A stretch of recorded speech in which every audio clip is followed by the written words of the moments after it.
I've seen this a lot with gentle parenting, which a lot of components, in my opinion, are great when it comes to gentle parenting, but people go about it the wrong way or use it to bypass certain things.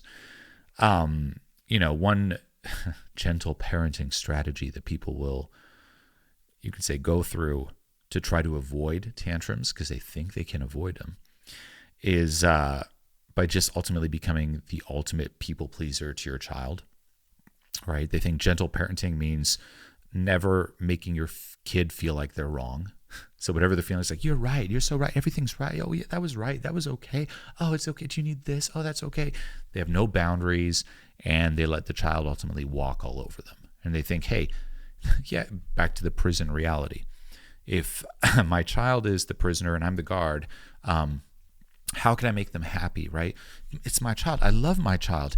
I'm going to make them the prison guard, right? That's the best way to parent. Whatever you say, whatever you say. Not good. Okay, that's not gentle parenting. Gentle parenting, in my opinion, means being gentle with your boundaries, but still having boundaries.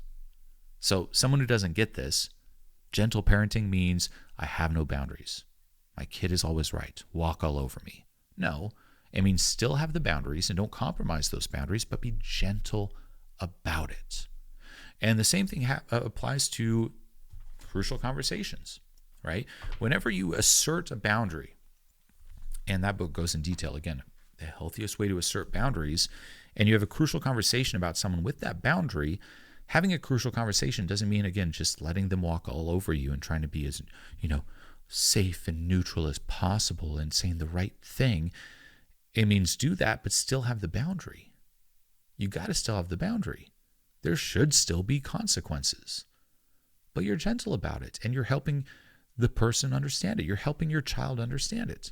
Like if they did something that wasn't acceptable and there's a punishment, stick to that. That's the boundary. Hey, if you do that, there will be consequences.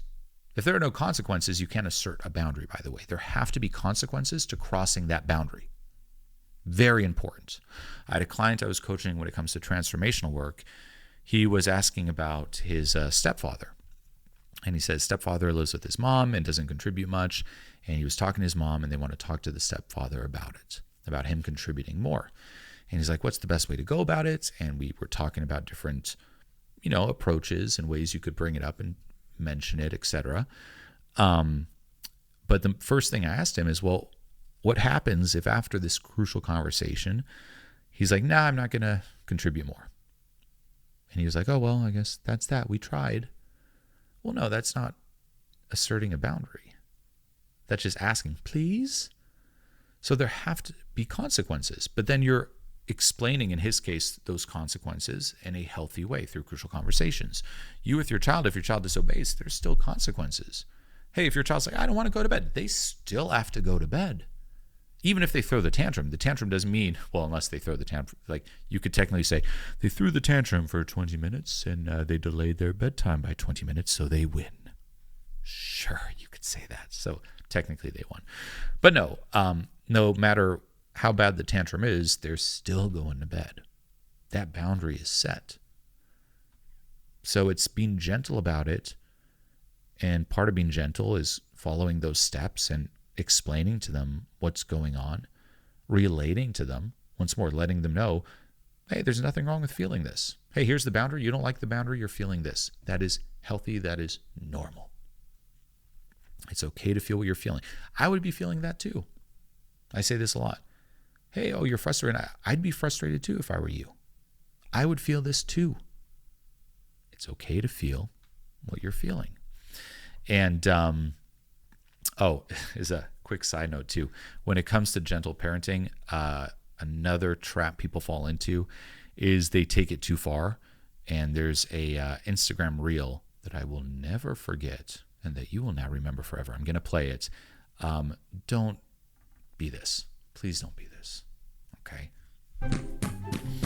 Is the fear and anxiety coming up inside your body? Are you experiencing a sensory overload? Do you feel safe and secure? Do I have your consent to pick you up?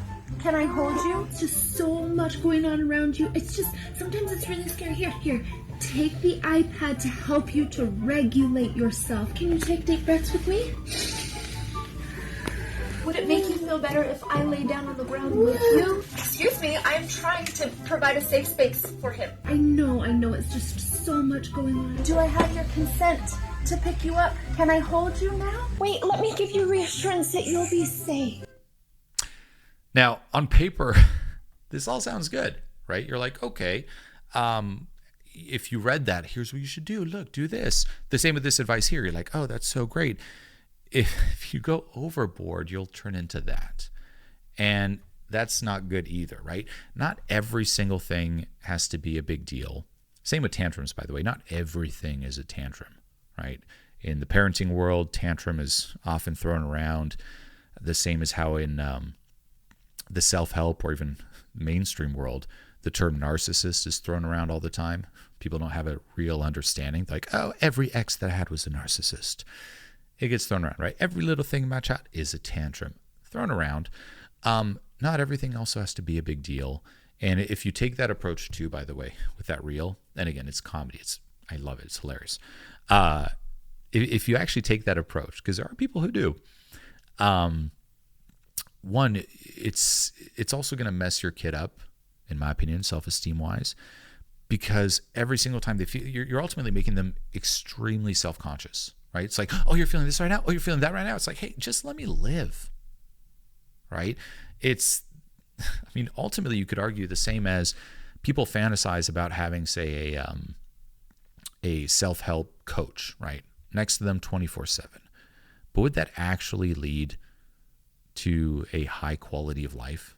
Like just being perfect with everything. There's a coach like maximize every second of your day. You woke up, now it's time for this, time for this. It's like there would be no room to breathe and live.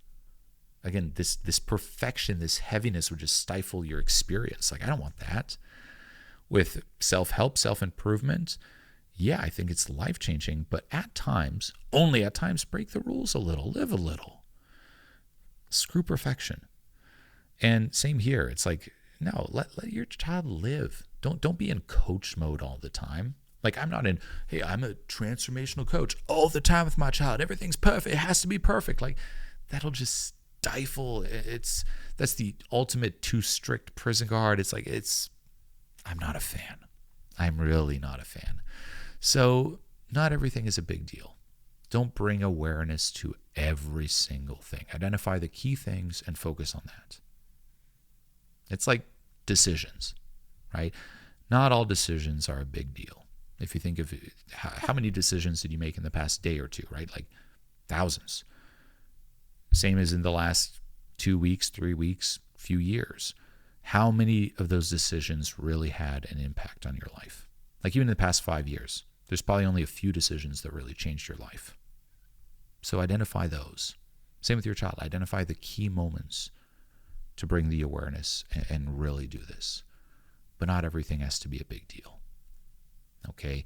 And another book I'd recommend reading is called Bad Therapy, and it talks about this, not just with children, but just in humans in general, where there's like this